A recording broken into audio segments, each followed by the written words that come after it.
Viral di media sosial, polisi diejek saat pawai 17 Agustus. Warga teriakan nama Ferdy Sambo. Kalau pepatah bilang, karena dilas titik, rusak susu sebelanga. Namun netizen yang satu ini, lewat video unggahannya di media sosial, mengatakan rusak susu sebelanga karena Sambo. Saat ini, video berdurasi 24 detik tersebut telah viral sejak diunggah di TikTok oleh akun @irenpangaribuan.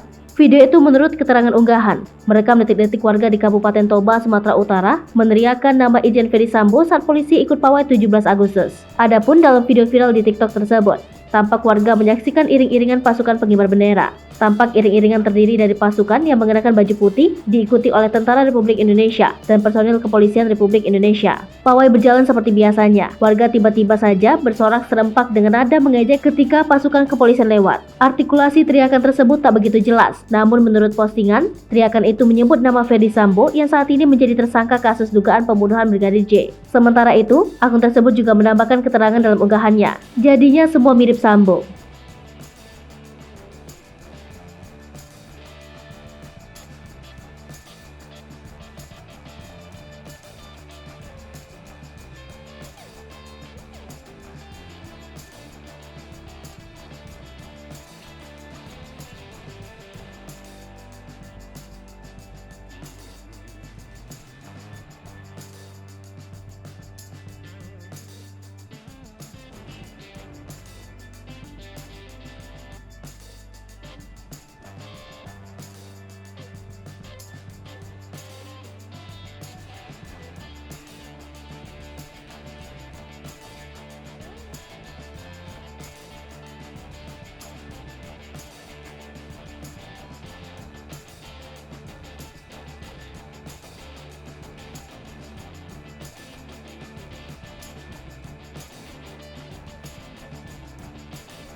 Hai pemirsa Sri Popo TV, jangan lupa komen, like, dan subscribe, serta tonton terus berita-berita terupdate lainnya ya.